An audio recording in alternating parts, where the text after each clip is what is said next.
Hello and welcome to Filler Farm. I am Alim Akhtar, sociology teacher at Filler Farm. आज हम लोग ब्रोनिस्ला Malinowski के कुछ concept करेंगे और रेडक्लिफ ब्राउन से रिलेटेड कुछ कॉन्सेप्ट करेंगे। तो 1 मिनट वेट करते हैं, सारे लोग ज्वाइन कर लें। वैसे ऑलरेडी लेट हो चुका है, लेकिन 1 मिनट और वेट कर लेते हैं, सारे लोग ज्वाइन कर लें, उसके बाद स्टार्ट करते हैं।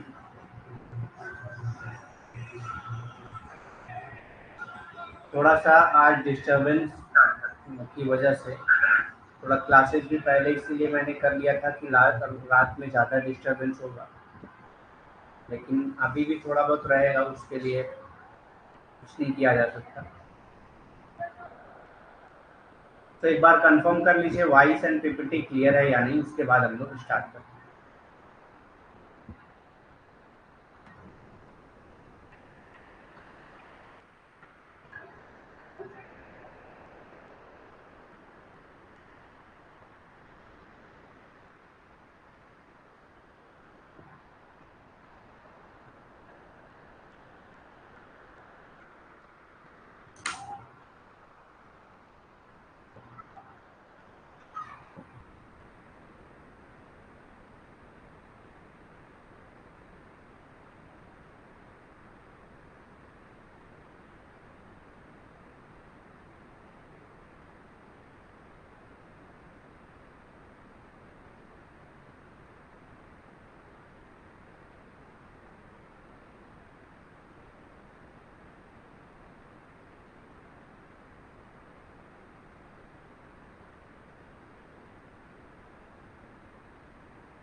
ठीक है, स्टार्ट करते हैं क्लास फिर।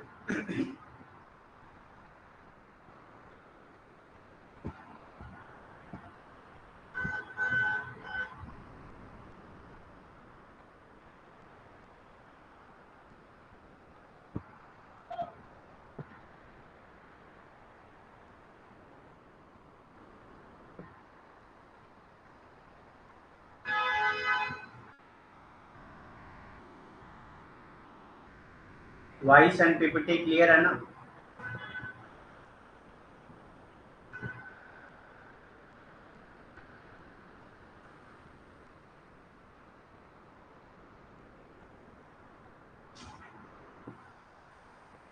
ओके।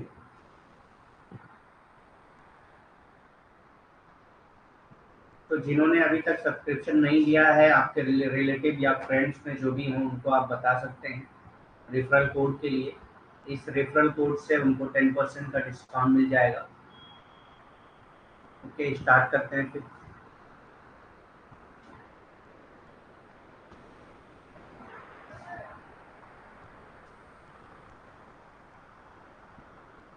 तो ब्रोनिस्लाव मेलिनोस्की पार्ट 2 आज हम लोग करेंगे।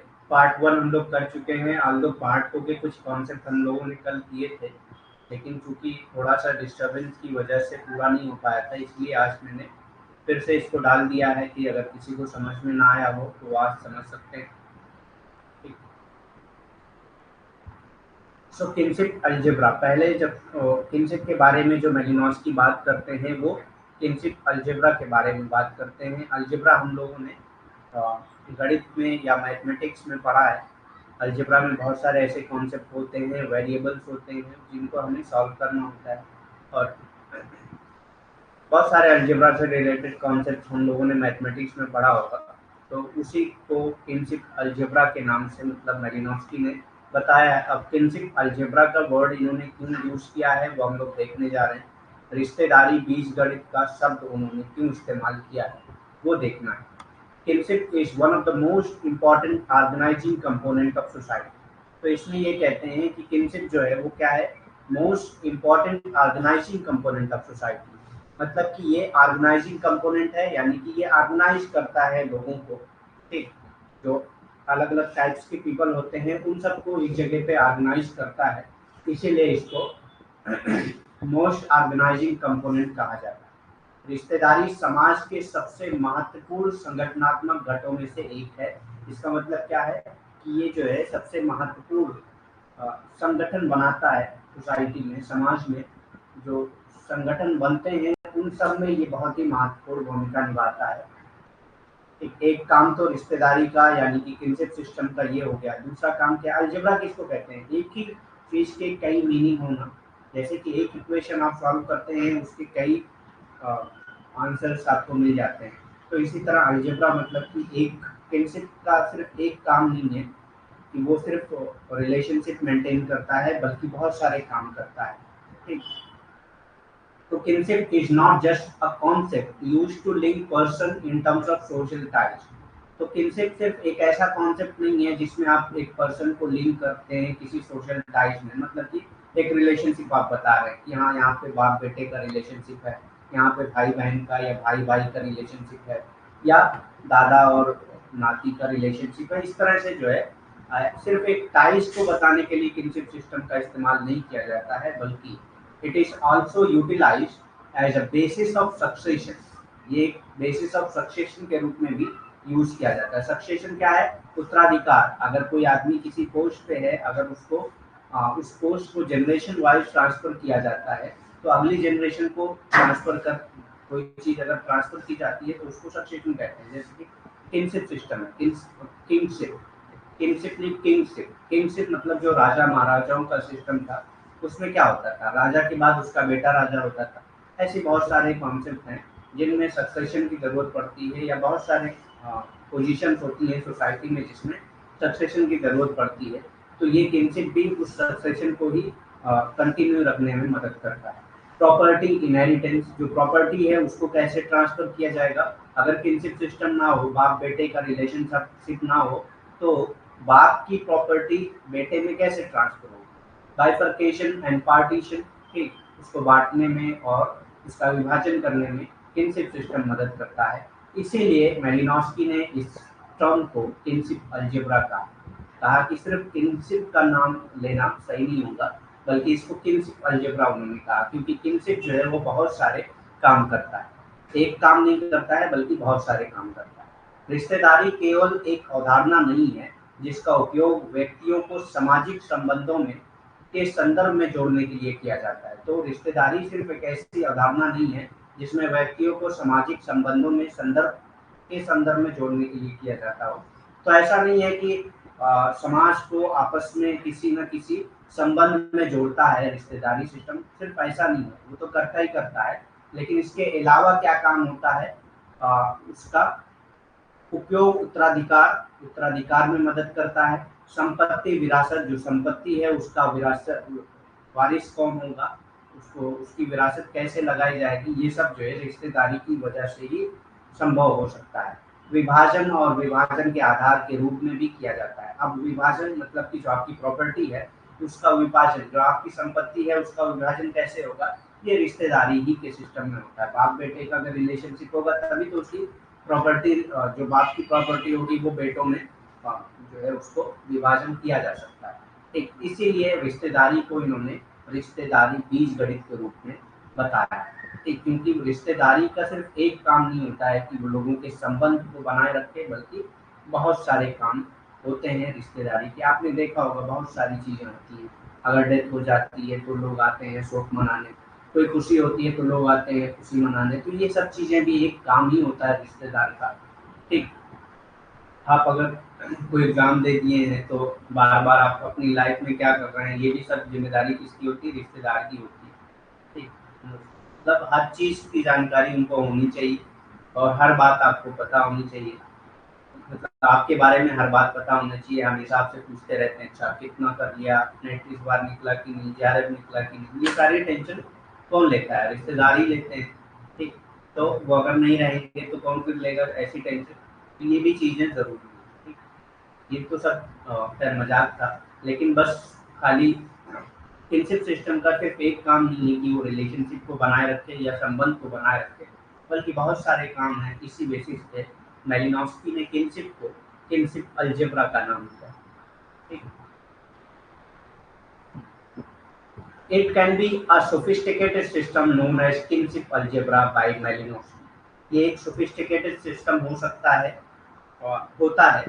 ठीक, इसीलिए इसको मेलिनोव्स्की ने किनशिप अलजेब्रा का नाम दिया। ये एक परिष्कृत प्रणाली है जिसे मेलिनोव्स्की ने किनशिप बीजगणित यानी कि रिश्तेदारी बीजगणित के नाम से जाना है।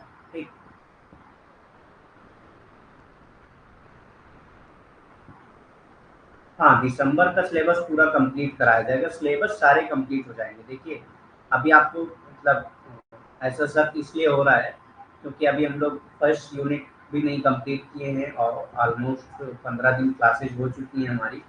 तो डरिए मत, सिर्फ फर्स्ट यूनिट में ही टाइम लगेगा। फर्स्ट यूनिट के बाद जो बाकी यूनिट्स हैं वो 4 दिन 5 दिन ऐसे ही हैं। मतलब 1 हफ्ते में 1 यूनिट तो हमारी कंफर्मेशन हो जाएगी। ठीक, तो बहुत टाइम है अभी हमारे पास। दिसंबर में कहीं लास्ट में पेपर होगा। ठीक, तो इसीलिए आप डरिए मत, सारे सिलेबस कंप्लीट होंगे, पीवाईक्यू भी कराए जाएंगे और रिवीजन भी कराया जाएगा और एक्स्ट्रा कॉन्सेप्ट जो है वो भी कराए जाएंगे। ठीक, तो इसमें कोई दिक्कत की बात नहीं। फर्स्ट यूनिट में टाइम लगेगा, क्योंकि फर्स्ट यूनिट क्या होता है कि इसमें से 40% से एबव क्वेश्चन पूछे जाते हैं। और आप जानते ही हैं कि फर्स्ट यूनिट में सारे थिंकर्स हैं, और उस थिंकर और ऐसे ऐसे थिंकर्स हैं जो मोस्ट फेमस थिंकर हैं, तो उनसे रिलेटेड बहुत सारे कॉन्सेप्ट भी हैं। इसीलिए ये बहुत लेंदी हो जाता है फर्स्ट यूनिट। ठीक, तो फर्स्ट यूनिट अगर हम कर लेते हैं तो ऑलमोस्ट हमारा वैसे ही 40% सिलेबस कवर हो जा रहा है। बाकी यूनिट्स में उतने टाइम नहीं लगते, 2 दिन 4 दिन में हो जाएगा। जैसे सेकंड यूनिट है, तो सेकंड यूनिट क्या है, रिसर्च मेथोडोलॉजी है। 1 हफ्ते, मतलब जो 4 क्लासेस होती हैं हमारी 1 हफ्ते में, 1 हफ्ते मतलब बहुत ज़्यादा है। ठीक, तो टेंशन नहीं लेना है, सिलेबस सारे कंप्लीट होंगे।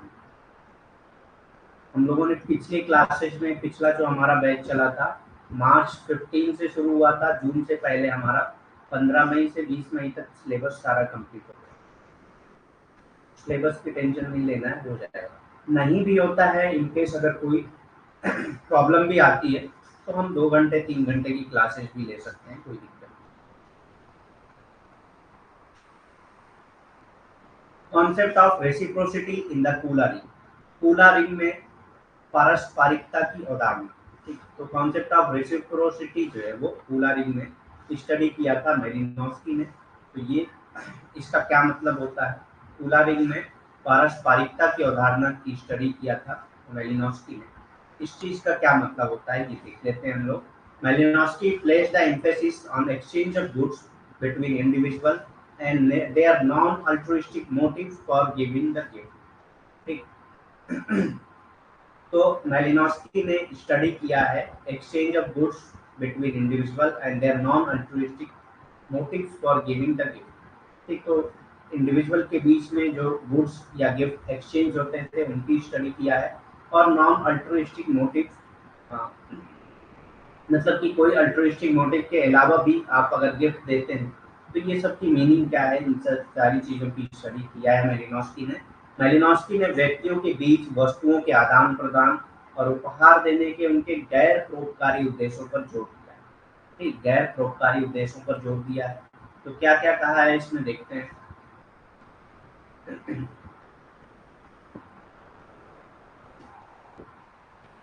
दे expected a return of equal और ग्रेटर वैल्यू। ठीक, तो जो गिफ्ट देते थे वो एक्सपेक्ट करते थे कि या तो इसके इक्वल या जो है इससे ग्रेटर वैल्यू की उनको गिफ्ट मिलेगी। In other words, reciprocity is an implicit part of gifting.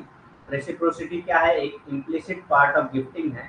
There is no such thing as the free gift. यहाँ पे कोई ऐसी चीज नहीं कि आपको फ्री में दिया जा रहा है और बगैर एक्सपेक्टेशन के दिया जा रहा है। लेकिन आपको आपको जब दिया जाता है, कूला रिंग में जो भी एक्सचेंज होता है, एक्सचेंज ऑफ गुड होता है या गिफ्ट होता है, तो एक एक्सपेक्टेशन के साथ होता है कि हमको सेम वैल्यू या इससे ज़्यादा की वैल्यू की गिफ्ट मिलेगी। ठीक, सेम वैल्यू या इससे ज़्यादा की वैल्यू की गिफ्ट मिलेगी। तो ये एक्सपेक्टेशन होता है, कोई फ्री गिफ्ट का कॉन्सेप्ट नहीं होता है।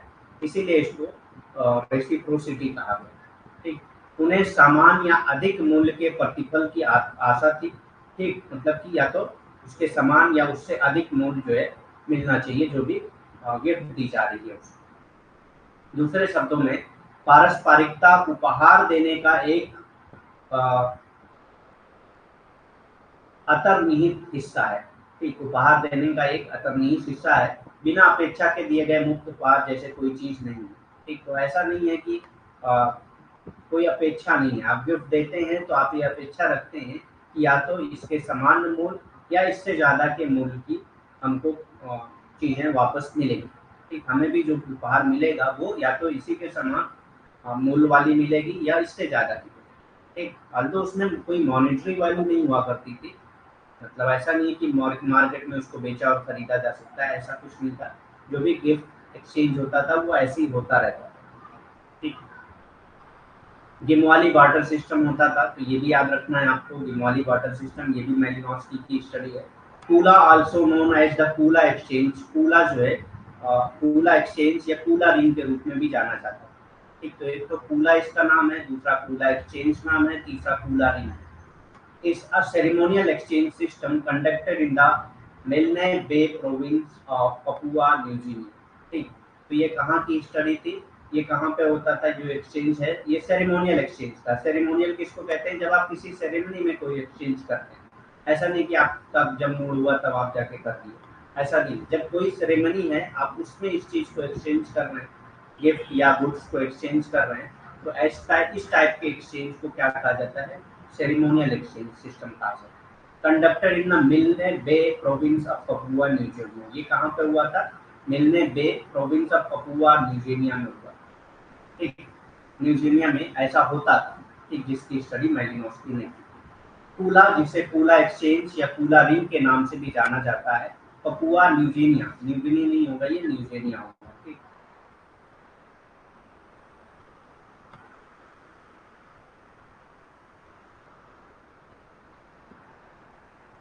न्यूगिनिया के मिलने के प्रांत में आयोजित एक औपचारिक विनिमय प्रणाली। औपचारिक विनिमय प्रणाली जब आप किसी मतलब कोई औपचारिक मतलब कि क्या कहेंगे उसको, औपचारिक समय पे आप जो है उस चीज को जब ट्रांसफर करते हैं तो उसी को औपचारिक, ऐसा नहीं कि आप जब आपका मूड हुआ तब आप जाके ट्रांसफर करते हैं, ऐसा नहीं है। ठीक, तो ये कहाँ की स्टडी थी, पपुआ न्यूगिनिया। ठीक, और प्रोविंस का नाम क्या था, मिलने बे। ठीक, मिलने बे। तो ये सारी चीजें आपको याद रखना है, डीप से भी क्वेश्चन पूछ सकता है। वैसे ज्यादातर कूला रिंग से क्वेश्चन पूछता है कि कूला रिंग की स्टडी कितनी की थी, लेकिन आपको पूरा डीप में भी पता होना चाहिए जिससे आपको ये चीजें कंफर्म हो सके कि किसने स्टडी की थी और कौन कौन सी चीजों की स्टडी उसने किया था। Malinowski found that handmade necklaces and bracelets were traded in opposite direction in a geographical ring among the various islands in the region। ठीक, तो हाथ से बनाए हुए नेकलेस और ब्रेसलेट, नेकलेस किसको कहते हैं, जो गले में पहना जाता है, ब्रेसलेट जो हाथ में पहना जाता है, वो ट्रेडेड इन अपोजिट डायरेक्शन, इसको अपोजिट डायरेक्शन में चलाया जाता है। ठीक, इन अ जियोग्राफिकल रिंग, एक जियोग्राफिकल रिंग में। ठीक, ज्योग्राफिकल रिंग किसको कहेंगे, एक जगह से दूसरी जगह, दूसरी जगह से तीसरी जगह, ऐसे रिंग में चलता है। ठीक, यहाँ वालों ने इनको दिया, ठीक, फिर यहाँ वालों ने इनको दिया, फिर यहाँ वालों ने इनको, फिर यहाँ वालों ने इनको, फिर यहाँ वालों ने इनको, ऐसे रिंग में ये चलता है अपोजिट डायरेक्शन में। ठीक, various island in the region, अब वहाँ पे बहुत सारे आइलैंड पाए जाते थे, उन सब में ये एक्सचेंज सिस्टम हुआ करता है। मेलिनोव्स्की ने पाया कि क्षेत्र के विभिन्न द्वीपों के बीच एक भौगोलिक रिंग में हस्त निर्मित हार और कंगन का व्यापार विपरीत दिशाओं में किया जाता है। तो हस्त निर्मित मतलब हाथ से बनाए हुए हार और कंगन का व्यापार, व्यापार नहीं कहेंगे इसको, यहाँ पे चूंकि ट्रेडेड है तो इसका ट्रांसलेशन व्यापार हो गया, व्यापार नहीं कहेंगे क्योंकि वहाँ पे बेचा और खरीदा नहीं जाता था, बल्कि ऐसे ही ट्रांसफर किया जाता था। सिर्फ ये अपेक्षा होती थी कि हमको इससे ज्यादा या इसी के समान कोई ना कोई चीज वापस मिले। ठीक, लेकिन ये किसमें होती थी, विपरीत दिशाओं में होती थी, अपोजिट डायरेक्शन में, सीधी दिशाओं में नहीं बल्कि अपोजिट डायरेक्शन में होती थी। एक विपरीत दिशाओं में किया जाता है। अब यहाँ पे क्या क्या कैसे कैसे ट्रांसफर होता था वो हम देख लेते हैं। तो पहला है shell disc necklace. Shell disc necklace हुआ करता था जिसको सौलावा कहा जाता है। ठीक, सौलावा जो है वो नॉर्थ डायरेक्शन में ट्रांसफर होता था। तो ये चीजें आपको याद रखना कि कौन सा किस डायरेक्शन में ट्रांसफर होता है। तो सौलावा जो है, जो सेल डिस्क नेकलेस है, तो आपको सौलावा भी दे सकता है एग्जाम में या सेल डिस्क नेकलेस भी दे सकता है। ठीक, तो नेकलेस से आप याद रखिएगा, नेकलेस और सौलावा। ठीक, कोई जरूरी नहीं सेल डिस्क आप याद रखें, बल्कि नेकलेस आप याद रखें तब भी हो जाएगा। नेकलेस जिसको सौलावा कहा जाता था वो नॉर्थ डायरेक्शन में ट्रांसफर होता है। ठीक, नॉर्थ डायरेक्शन। और सेल आर्मबैंड, और जो आर्म बैंड होता था, आर्म बैंड किसको कहते हैं, हाथ में जो बैंड लगाया जाता है उसको आर्म बैंड कहा जाता है। जैसे हम लोग लगाते हैं फ्रेंडशिप बैंड हो गया या मतलब कुछ भी बैंड होता है, मार्केट में बहुत सारे बैंड मिलते हैं, ठीक। तो आर्म बैंड जो होता था जिसको एम वाली कहा जाता था, ठीक, एम वाली कहा जाता था, ये साउथ डायरेक्शन में ट्रांसफर होता था, ठीक, साउथ डायरेक्शन में ये ट्रांसफर होता था। तो ये चीजें आपको याद रखना है कि कौन सा किस डायरेक्शन में, तो सौलावा नॉर्थ डायरेक्शन में और एम वाली जो है वो साउथ डायरेक्शन में ट्रांसफर किया जाता है। चैडिस वाला हार सौलावा उत्तर दिशा में ट्रांसफर किया जाता था, जिसको सौलावा कहा जाता है। शंख बाजूबंद, ठीक, शंख बाजूबंद होता था जिसको एम वाली कहा जाता है, एम वाली कहा जाता है। ये दक्षिण दिशा में ट्रांसफर किया जाता है, दक्षिण दिशा में। एक बार कूला में हमेशा कूला में, वंस इन कूला ऑलवेज इन कूला। अब आप ये रिंग में एक बार ज्वाइन हो गए, इसको कूला रिंग कहा जाता है। इस रिंग में आप एक बार ज्वाइन हो गए तो हमेशा आपको ज्वाइन रहना ही पड़ेगा, ठीक, हमेशा आपको ज्वाइन ही रहना पड़ेगा। एक बार आप ज्वाइन हो गए तो हमेशा आपको इसमें ज्वाइन ही रहना पड़ेगा, आप उससे हट नहीं सकते। तो इसी को कहा गया कि वंस इन कूला ऑलवेज इन कूला। एक बार आप कूला में एंट्री कर लिए फिर हमेशा कूला में ही रहे, ठीक। आप उसको ट्रांसफर नहीं कर सकते, ऐसा नहीं कि हम अब नहीं ट्रांसफर, अब नहीं देंगे, हमारे पास अब नहीं है तो हम अब गिफ्ट वगैरह या मतलब गुड्स वगैरह नहीं देंगे, ऐसा नहीं। आप एक बार कूला में आ गए तो हमेशा आपको उस कूला में रहना पड़ेगा और उसके जो भी एट्रीब्यूट्स हैं या जो भी रीति रिवाज है सबको आपको मानना पड़ेगा। Have no monetary value. अब ये जो कूला रिंग होती थी इसकी कोई मॉनेटरी वैल्यू नहीं होती थी, ऐसा नहीं कि उसको बेच के आप पैसे कमा लें या कुछ, उसकी कोई मॉनेटरी वैल्यू नहीं होती थी। जैसे हम लोग गिफ्ट दे रहे हैं, मोबाइल देते हैं गिफ्ट, तो मोबाइल हम जाके मार्केट में अगर बेचते हैं तो उसकी एक मॉनेटरी वैल्यू है ना, कुछ ना कुछ पैसे हमको मिल जाएंगे, चाहे भले ही जितनी कीमत में वो मोबाइल है उससे कम में हमको मिले, कम पैसा मिले, लेकिन मिलेगा, उसकी एक मौद्रिक मूल्य होता है। लेकिन जो कूला रिंग होता था उसका कोई मौद्रिक मूल्य यानी कि मॉनेटरी वैल्यू नहीं हुआ करती, कोई मौद्रिक मूल्य नहीं हुआ था, हैव नो मॉनेटरी वैल्यू, ठीक। तो ये समझ में आ गया।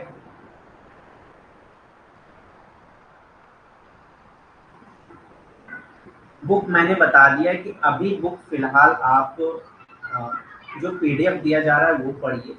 बुक तो बहुत सारी है, बुक देखने को आएगी तो बहुत सारी बुक आती है।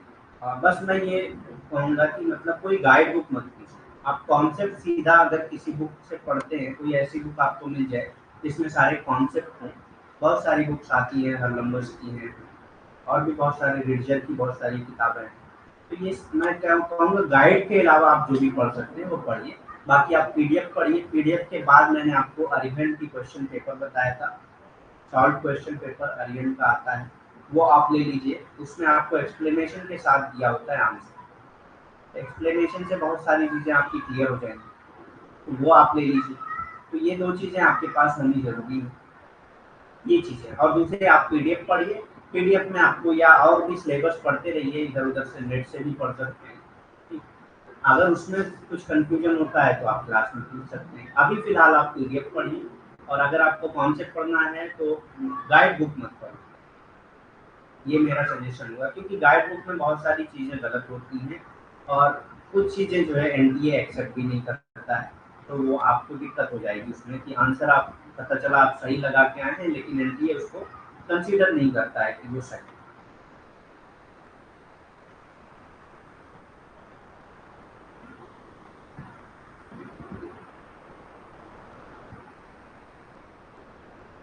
Mainly for display and Prestige, ये ज्यादातर दिया जाता था दिखावे के लिए, डिस्प्ले और प्रेस्टीज। प्रेस्टीज किसको कहते हैं, प्रतिष्ठा, मतलब अपनी इज्जत बढ़ाने के, ठीक है ना, कि हम मतलब ऊंची जाति के हैं या ऊंचे क्लास के हैं तो हम दिखावा करते हैं इस तरह का।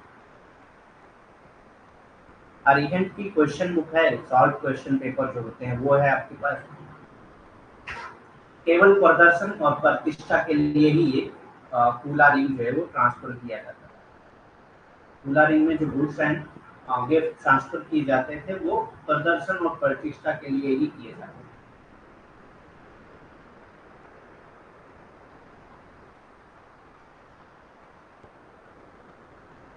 अगर अरिहंत की क्वेश्चन बुक है, हाँ, तो वो ठीक है, उसमें आपने देखा होगा जो लेटेस्ट वर्जन है अभी 2022 का, उसमें आप देखेंगे कि जो एक्सप्लेनेशन किया हुआ है वो बहुत अच्छे से किया हुआ है, हर क्वेश्चन के बाद आपको एक्सप्लेन करके दिया हुआ है। अगर पुरानी है तो आप नया एडिशन ले लीजिए, और नया है तो फिर ठीक है, वही पढ़िए।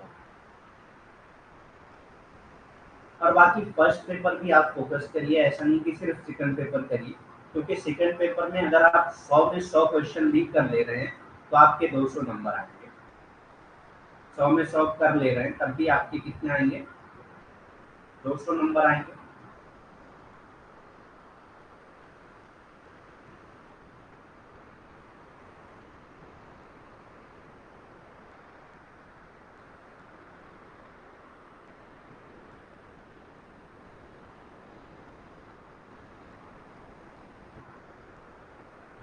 ठीक, तो 200 में आपका जो है जेआरएफ नहीं होने वाला, अगर आप जनरल कैटेगरी से हैं तो। ठीक, तो जेआरएफ के लिए आपको कम से कम 220 नंबर लाने होते हैं, तो एटलीस्ट आपका 20 नंबर का, अगर आप 100 में 100 करते हैं तो ऐसा पॉसिबल तो है नहीं, वैसे होने को तो हो सकता है, कोई ऐसा नहीं कह सकते कि मतलब नहीं हो सकता, लेकिन 100% के चांसेस लेके चलना ये थोड़ा सा बेवकूफ़ी वाला हो जाता है। तो अगर हम लोग 90 भी लेके चलें तो 180 हो गया, तो हमको 40 मार्क्स एटलीस्ट जो है वो फर्स्ट पेपर में कवर करना होता है, जबकि 40 मार्क्स के लिए आपको 20 क्वेश्चन करने होंगे। तो फर्स्ट पेपर भी आप लोग पढ़िए, एटलीस्ट फर्स्ट पेपर में अगर आप 30 टू 35 क्वेश्चन कवर कर ले जा रहे हैं तो इसमें आपको फायदा होता है बहुत। 30 टू 35 क्वेश्चन अगर आप कवर कर ले जा रहे हैं तो बहुत फायदा हो जाता है आपको, सेकेंड पेपर में थोड़ा बहुत कम भी आए तो कवर हो जाता है।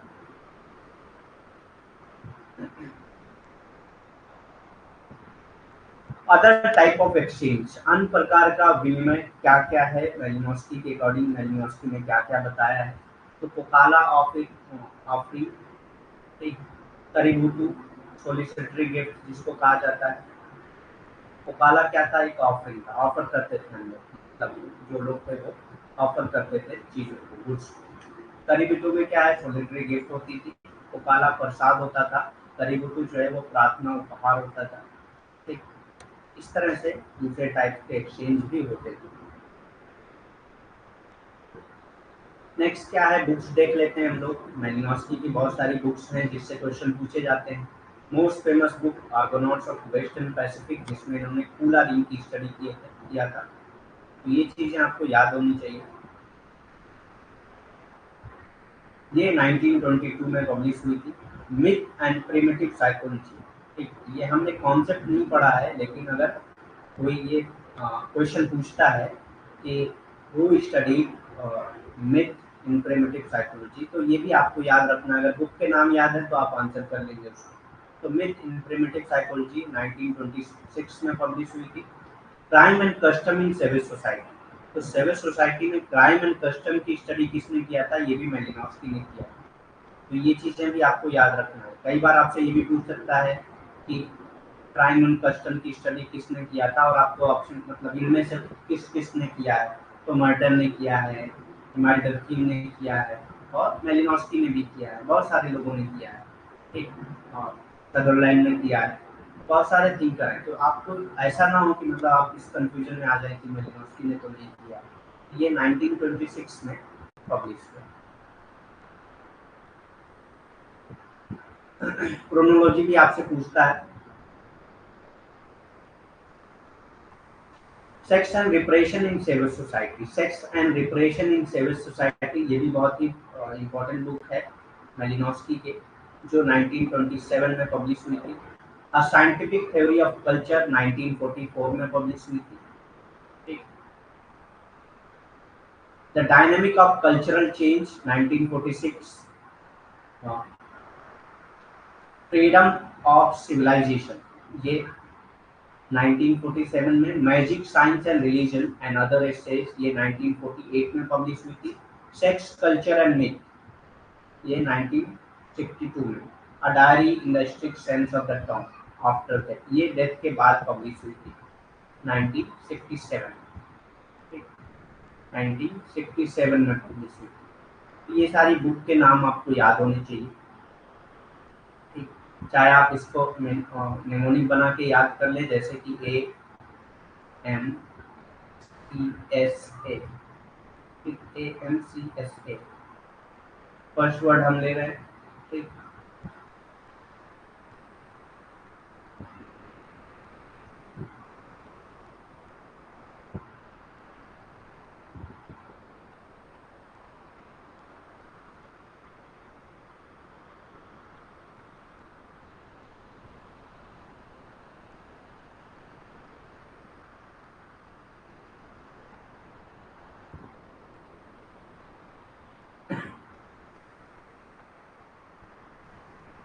तो आप कोई भी निमोनिक बना के इसको याद रख सकते हैं कोड। तो कोडिंग से आपको ये रहता है कि ईयर भी अगर आपको नहीं याद है तो भी आप जो है क्वेश्चन कर सकते हैं, और ये बहुत हेल्प करता है आपको एग्जाम में, क्योंकि एग्जाम में बहुत बार ऐसा होता है कि आपके माइंड में ईयर तो होता है लेकिन ध्यान नहीं आता है। तो एक से दो तरीके आपके पास होने चाहिए ताकि आप जो है उसका आंसर कर पाएँ और करेक्ट आंसर कर पाएँ।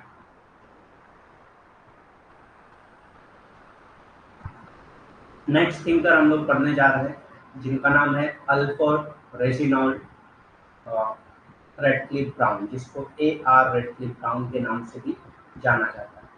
अल्फ्रेड रेजिनॉल्ड रेडक्लिफ ब्राउन, जिसको AR रेडक्लिफ ब्राउन के नाम से भी जाना जाता है। पूरा नाम उनका है अल्फ्रेड रेजिनॉल्ड रेडक्लिफ ब्राउन। इनके बारे में देख लेते हैं। Alfred Reginald Radcliffe Brown FBA was an English social anthropologist who helped further develop the theory of structural functional।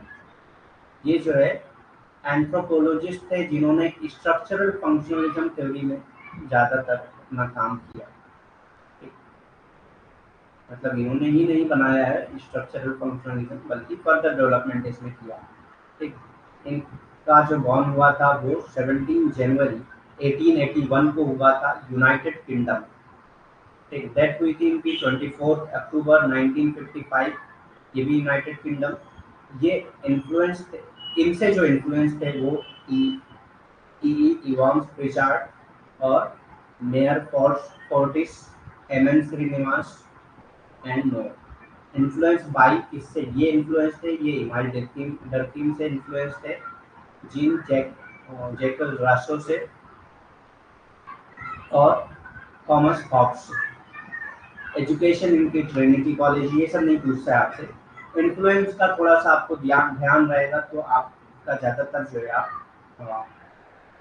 Theories में कुछ क्वेश्चन ऐसे पूछते हैं जिससे अगर आपको ये पता हो कि उनसे कौन इन्फ्लुएंस था या वो किससे इन्फ्लुएंस थे, तो आपको एक आइडिया मिल जाता है कि इस तरह की थ्योरीज वो दे सकते हैं। अगर वो इमाइल डर्कीम से इन्फ्लुएंस थे तो इमाइल डर्कीम फंक्शनलिज्म को ज़्यादातर बढ़ावा देते हैं, पॉजिटिविज्म को ज़्यादा मानते हैं वो, मतलब कि ज़्यादा फोकस करते हैं वो पॉजिटिविज्म पे।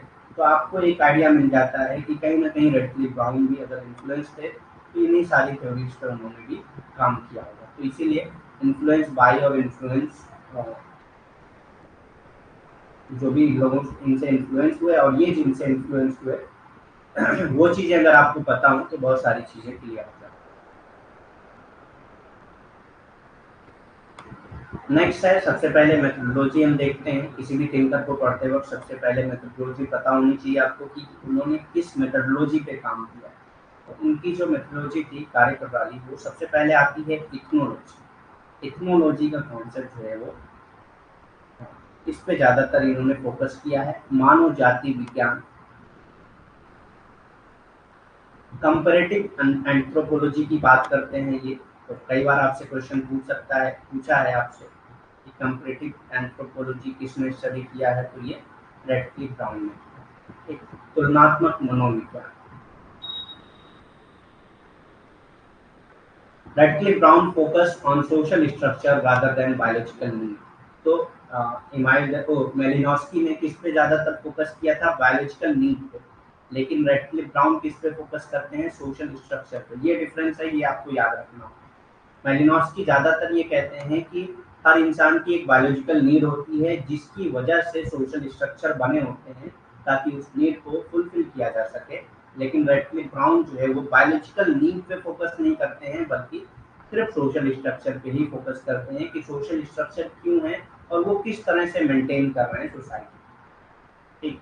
रेडक्लिफ ब्राउन ने जैविक आवश्यकताओं के बजाय, तो ये जैविक आवश्यकताओं जो कि मालिनोव्स्की ने ज़्यादातर फोकस किया है जैविक जैविक आवश्यकताओं पे, और उन्होंने कहा है कि जैविक आवश्यकताएं सबके लिए होती हैं और इसीलिए जो अलग अलग संगठन होते हैं समाज में वो इसीलिए बनाए जाते हैं तो ताकि वो जैविक आवश्यकताओं को पूरा कर सकें। लेकिन ये ज़्यादातर जो रेडक्लिफ ब्राउन है वो ज़्यादातर सामाजिक संरचना पे फोकस करते हैं, ना कि जैविक आवश्यकताओं। ठीक, तो ये चीज़ें आपको याद रखना है, ये डिफरेंस है मालिनोव्स्की और रेडक्लिफ ब्राउन में।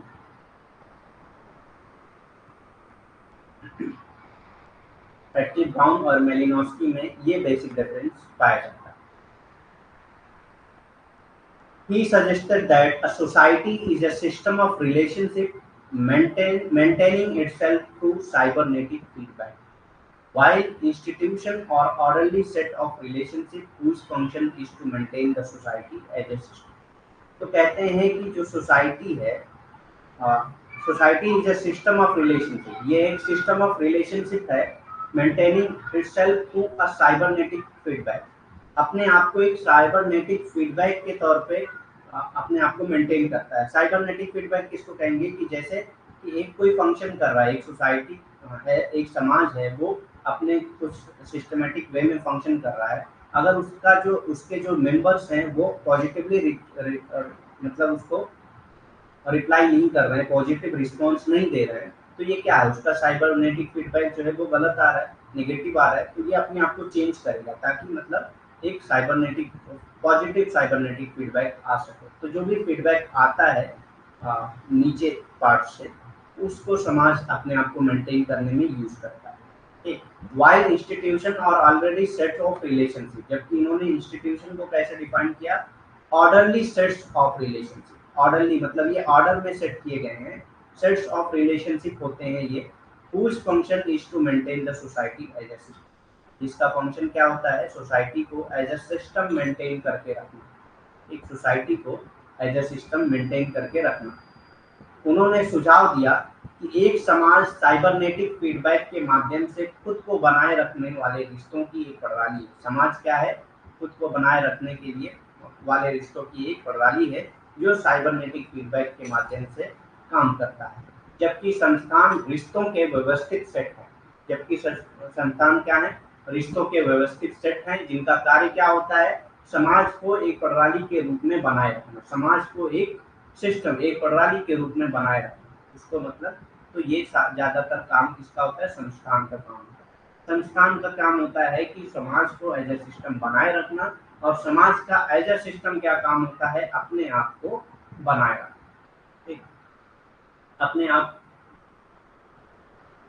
को बनाए रखने के लिए जो भी रिश्ते होते हैं उनको बनाए रखना, उनका एक सिस्टम बनाए रखना, ये सब काम किसका होता है, समाज का काम।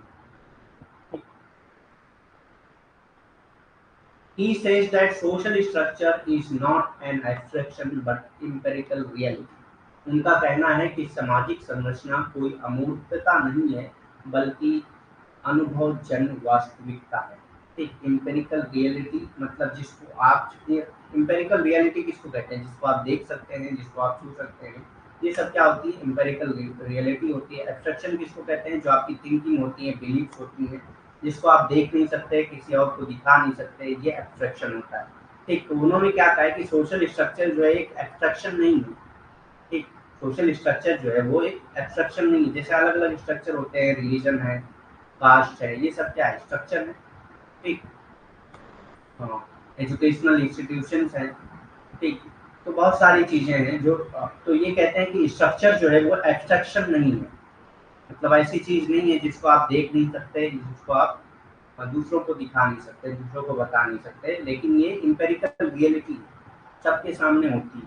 ठीक, रियलिटी, इंपेरिकल रियलिटी मतलब जो चीजें एग्जिस्ट कर रही हैं एज सच, जिसको आप देख सकते हैं, जिसको आप छू सकते हैं, दूसरे को बता सकते हैं, दिखा सकते हैं, उसको इंपेरिकल रियलिटी कहा जाता है। ठीक, तो ये याद रखना है, कई बार एग्जाम में पूछता है कि who says that social structure is not an abstraction but empirical reality. उनका कहना है कि सामाजिक संरचना कोई अमूर्तता नहीं बल्कि अनुभवजन्य वास्तविकता है। तो ये अमूर्तता नहीं होती है बल्कि अनुभवजन्य वास्तविकता होती है। ठीक, अनुभवजन्य मतलब जिसका अनुभव किया जा सकता है। ठीक,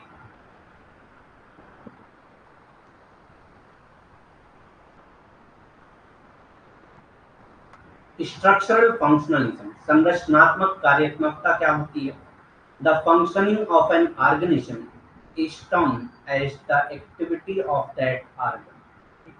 एक आर्गन जो भी फंक्शन करता है, आर्गन किसको कहते हैं? समाज होता है, सोसाइटी होती है, उसके कई अलग अलग पार्ट्स होते हैं, उसको आर्गन कहा जाता है। ठीक, समाज में कई अलग अलग इंस्टीट्यूशन होते हैं, कई अलग अलग सिस्टम होते हैं, तो वो क्या है? एक अलग अलग आर्गन है।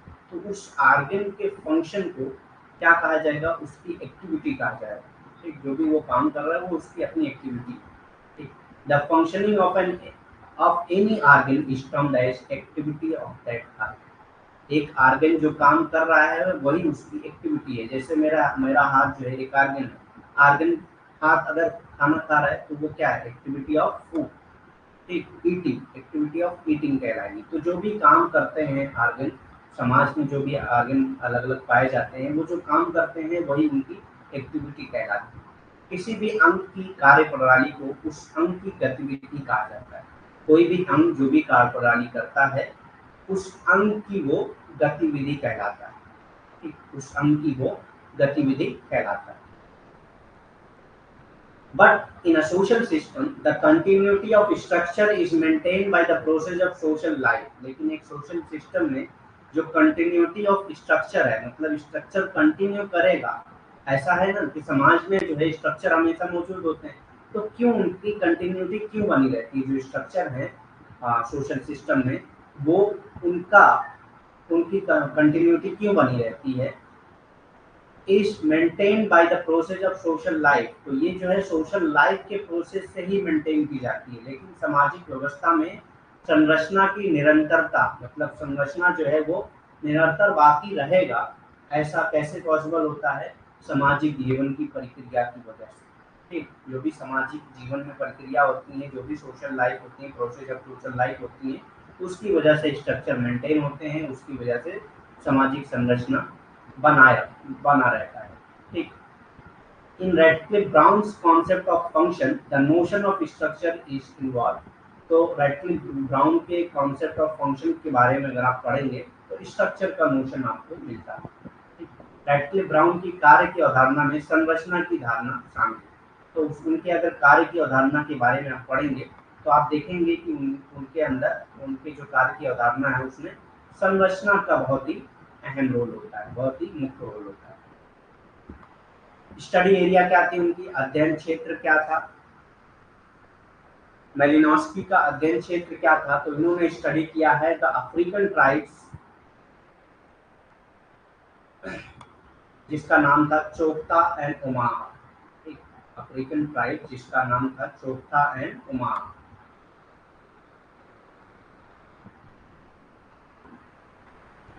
अफ्रीकन ट्राइब्स चोकता एंड उमाहा की स्टडी इन्होंने किया है। तो कई बार एग्जाम में आपसे पूछा गया है कि चोकता और उमाया की स्टडी किसने की, उमाहा की स्टडी किसने किया है?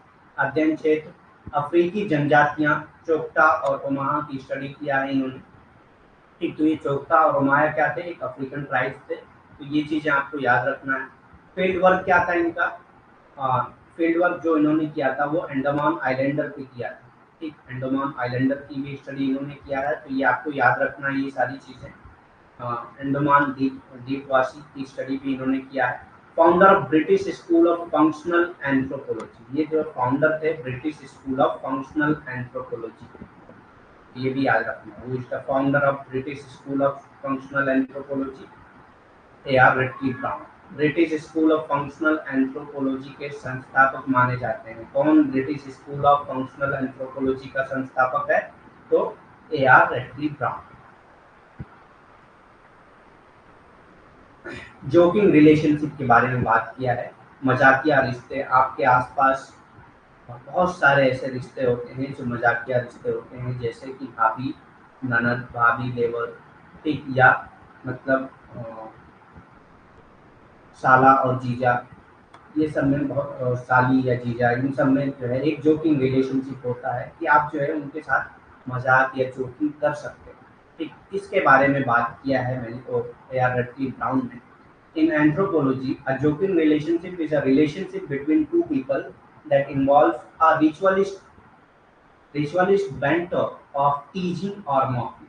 तो जोकिंग रिलेशनशिप में क्या होता है कि दो लोगों के बीच का रिलेशनशिप बताया जाता है, जिसमें जो है रिचुअलिस्टिक बैंटर, मतलब कि एक रिचुअल में आप जो है उनको टीच करते हैं। मतलब टीच करना मतलब क्या, परेशान करना किसी तरह से, मजाक में ही करते हैं लेकिन परेशान करते हैं, या मतलब मौकी की गाली वगैरह दिया जाता है। जैसे कि आपने देखा होगा कि अभी भी बहुत सारे समाज हमारे भारत में पाए जाते हैं, बहुत सारे सोसाइटी में, इंडियन सोसाइटी में भी अभी भी बिहार वगैरह में आप देखेंगे जो लोग बिहार से होंगे, या यूपी के जो ईस्टर्न यूपी है, पूर्वांचल वाला क्षेत्र है, या बहुत सारे, मतलब हम लोग तो यही जानते हैं क्योंकि मैं भी यहीं से बिलोंग करता हूँ, तो यहाँ सबके बारे में जानते हैं कि साला और जो बहनोई होते हैं यानी कि जीजा होते हैं, उनमें गालियों का रिवाज बहुत चलता है।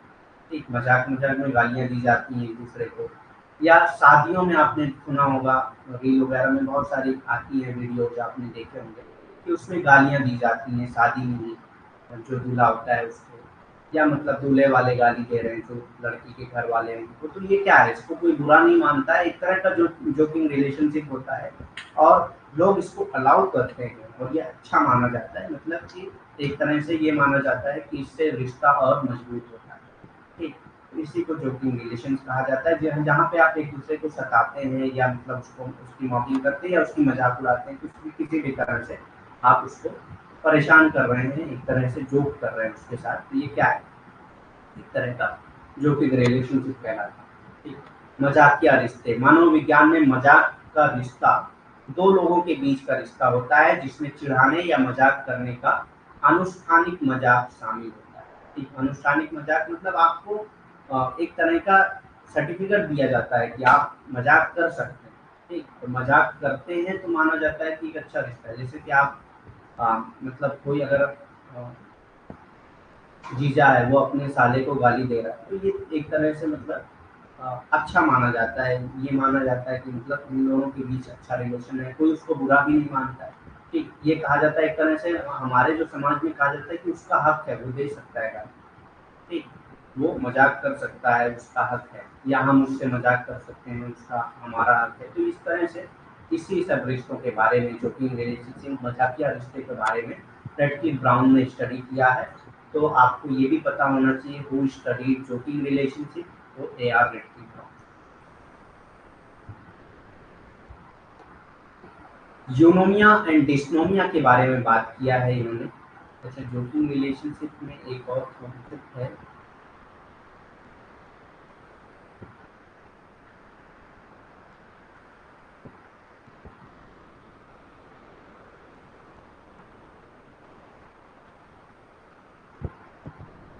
एक मिनट मैं उसको सही कर लूँ।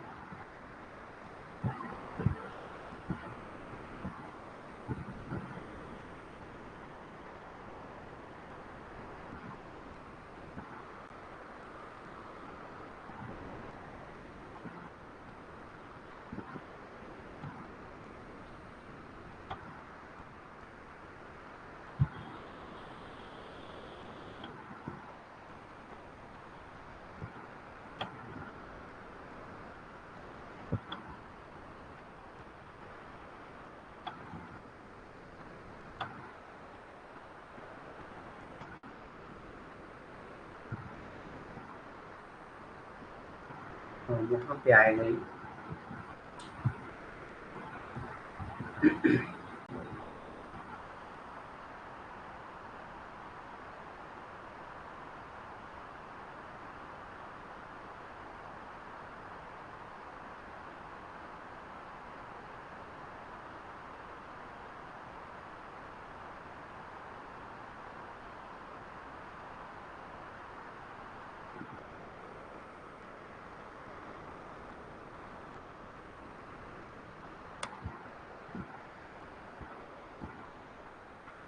तो यूनोमिया और डिस्नोमिया क्या है, जोकिंग रिलेशनशिप अभी थोड़ा बाद में हम लोग पढ़ेंगे, क्योंकि यूनोमिया और डिस्नोमिया में भी उसमें आता है।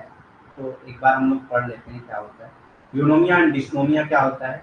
For Radcliffe Brown, the eunomia of society refers to the harmonious working together of its part. जब सारे पार्ट्स जो सोसाइटी में पाए जाते हैं, वो सारे पार्ट्स के बीच में हार्मोनियस रिलेशनशिप हो। हार्मोनियस मतलब लोग एक साथ मिल के काम कर रहे हो, सारे इंस्टीट्यूशन मिल के एक साथ काम कर रहे हो और मेंटेन कर रहे हो सोसाइटी को, ठीक सोसाइटी के फंक्शनिंग को मेंटेन कर रहे हो, बहुत स्मूथली चल रहा हो, तो उसको यूनोमिया कहा जाता है।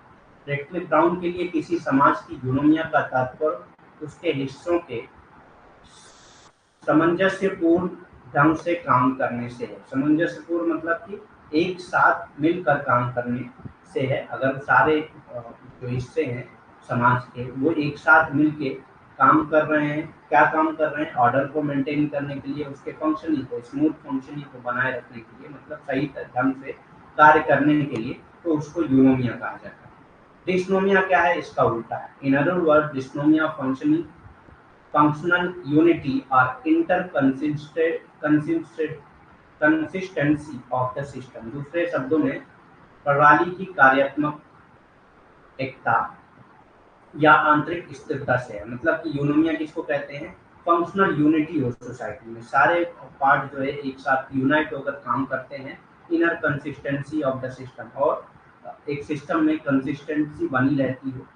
एक दूसरे शब्दों में प्रणाली की कार्यात्मकता एकता या आंतरिक स्थिरता से, ठीक मतलब कि जो अलग अलग समाज के पार्ट्स हैं, अलग अलग भाग हैं, वो उनके बीच में एकता है और आंतरिक रिश्ता है, तो उसी को क्या कहा जाता है, यूनोमिया कहा जाता है। डिस्नोमिया क्या कहा जाता है, dysnomia on the other hand is a condition of functional disunity और इनकंसिस्टेंसी। फंक्शनल डिसयूनिटी मतलब आपस में यूनिटी नहीं होती है और वो स्मूथली फंक्शन नहीं कर रहे हैं, और इनकंसिस्टेंसी है मतलब कि उनके बीच में कोई रिलेशनशिप नहीं है, एक तरह से क्या कहेंगे उसको,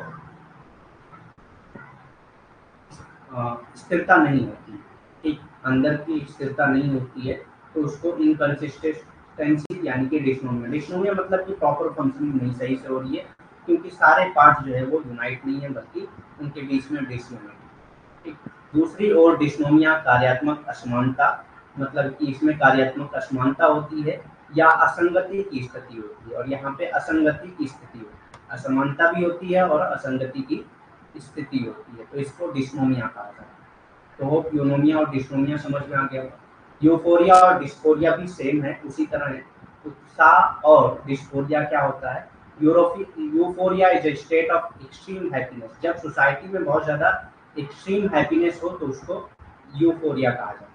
जब समाज में बहुत ज़्यादा हैप्पीनेस हो तो उसको यूफोरिया कहा जाएगा। And dysphoria is the opposite. Dysphoria क्या है, जब सैडनेस हो। अपोजिट मतलब हैप्पीनेस का अपोजिट क्या होता है, सैडनेस, बहुत ज़्यादा सैडनेस हो, it is a negative feeling. और डिस्फोरिया क्या है, एक negative feeling, specially about life in general. ये ज़्यादातर लाइफ इन जनरल, अगर एक समाज में सारे लोग बहुत एक्सट्रीमली हैप्पी हैं तो उसको यूफोरिया कहा जाएगा, और सारे लोग आपस में बहुत ज़्यादा सैड हैं तो उसको डिस्फोरिया कहा जाता है। यूफोरिया अत्यधिक खुशी की स्थिति है और डिस्फोरिया इसके विपरीत है, ये नकारात्मक भावना। तो यूफोरिया क्या है, खुशी की स्थिति अगर हो समाज में तो उसको यूफोरिया कहा जाएगा, और डिस्फोरिया मतलब कि अगर नाराजगी की या मतलब क्या कहेंगे उसको, दुख की स्थिति हो तो उसको डिस्फोरिया कहा जाता है। और डिस्फोरिया क्या है, एक नकारात्मक भावना है, खासकर समान जीवन के बारे में। ठीक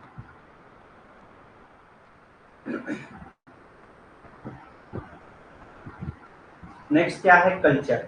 रेडक्लिफ ब्राउन ने कल्चर के बारे में क्या कहा है, Radcliffe Brown talk of culture as the process, तो ये डेफिनेशन आपको याद रखना है, the process by which a person acquires, एक ऐसा प्रोसेस जिसके जरिए कोई भी आदमी क्या प्राप्त करता है, एक्वायर मतलब प्राप्त करना, from contact with other person और फ्रॉम सच थिंग, एक दूसरे के कॉन्टेक्ट से वो कुछ चीज़ें पाता है या कुछ दूसरी चीज़ों से पाता है, जैसे कि बुक्स पढ़ के, कहीं काम करके, वर्क ऑफ आर्ट्स, आर्ट के जरिए जो भी अलग अलग मोनूमेंट्स वगैरह बने होते हैं, पेंटिंग बनी होती है, ये सब किस में आ जाते हैं, आर्ट्स में आ जाते हैं। Knowledge, skill, ideas, belief, taste, sentiment, इन सब से अगर वो कुछ चीज़ें प्राप्त करता है तो उसको क्या कहा जाएगा, कल्चर कहा जाता है। तो रेडक्लिफ ब्राउन की कल्चर की डेफिनेशन आपको याद रखना है, as the process by which a person acquires from contact with other person or from such thing as book or work of art, knowledge, skill, ideas। तो वर्क ऑफ आर्ट से क्या प्राप्त करता है वो, knowledge, skill, ideas, belief, taste और sentiment, तो उसको कल्चर कहा जाता है। ठीक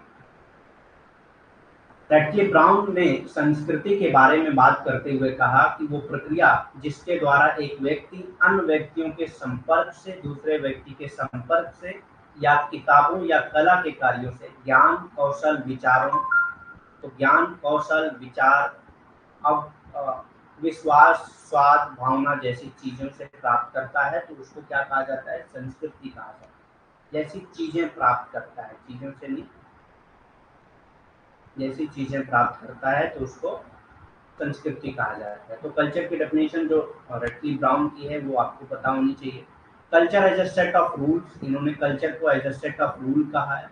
कई सारे रूल्स मिलकर कल्चर बनाते हैं, नियमों के एक समूह के रूप में संस्कृति को माना है उन्होंने, ठीक। और सोशोलॉजी को क्या कहा है उन्होंने, sociology is an infant stage, sociology जो है अभी इन्फेंट स्टेज में है। इन्फेंट स्टेज, इन्फेंट किसको कहते हैं, बच्चे, मतलब कि अभी सोशोलॉजी पूरी तरह से डेवलप नहीं हुई है बल्कि अभी एक बच्चे की तरह है, अभी एक इन्फेंट स्टेज में। तो कई बार एग्जाम में आपसे क्वेश्चन पूछा गया है कि who said that sociology is in infant stage, समाजशास्त्र शिशु अवस्था में है, मतलब अभी पूरी तरह से ये डेवलप नहीं हुआ है, पूरी तरह से ये फ्लरिश नहीं हुआ है बल्कि एक शिशु अवस्था में, ठीक। और इसको अभी ज़्यादा डेवलप करने की जरूरत है। जोकिंग रिलेशनशिप हम लोगों ने पढ़ लिया, इसमें दो टाइप के रिलेशनशिप होते हैं, एक होता है सिमेट्रिकल और एक होता है असिमेट्रिकल। हाँ, सम्मित और असम्मित, ठीक, सम्मित और असम्मित। तो सम्मित और असम्मित दोनों में फर्क क्या है, joking relationship are parties may teach and asymmetric where only one party does, ठीक। तो सिमेट्रिकल किसको कहते हैं कि जहां पे सिर्फ एक पार्टी जो है वो क्या कर सकती है, वो सिर्फ एक पार्टी जो है वो जो कर सकती है या टीच कर सकती है, दूसरे पार्टी को अनुमति नहीं होती है, ठीक।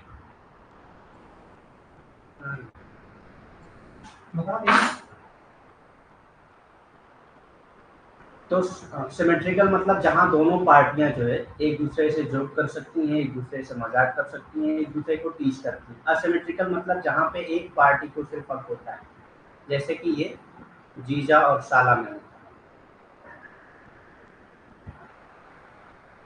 कहीं कहीं पे होता है, कहीं पे तो ये भी सिमेट्रिकल होती हैं, लेकिन कहीं कहीं पे ऐसा होता है चाबी तुम्हारे पास है ना,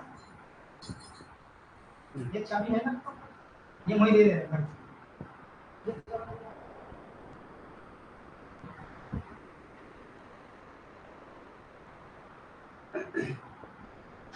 तो यहाँ पे अगर ऐसा होगा कि जीजा जो है इसको साले को टीच कर सकता है या उसको गाली दे सकता है या किसी तरह का भी मजाक कर सकता है, लेकिन साला अगर जीजा को नहीं कर सकता, ऐसा किसी समाज में अगर पाया जाता है तो इसको क्या कहेंगे, असिमेट्रिकल कहेंगे या असम्मित कहेंगे, ठीक। असम्मित क्या होता है, जिसमें दोनों पार्टियां कर सकती हैं, जीजा साला से और साला जीजा से, अगर दोनों पार्टियां कर सकती हैं आपस में मजाक तो उसको क्या कहा जाएगा, सम्मित कहा जाएगा या सिमेट्रिकल कहा जाएगा। अगर नहीं कर सकती हैं तो उसको असिमेट्रिक या असम्मित कहा जाएगा, ठीक। Thank you very much. और भी क्वेश्चन अगर आप कुछ पूछना हो तो पूछ सकते हैं, वरना हम लीव करते हैं क्लास। आज के लिए इतना ही, बाकी हम लोग कल करेंगे।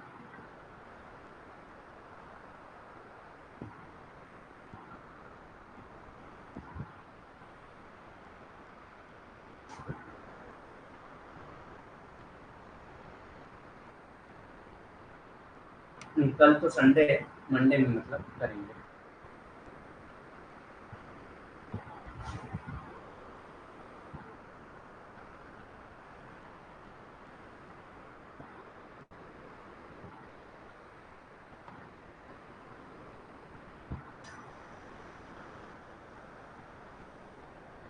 ठीक है, फिर लीव करते हैं class. Thank you very much.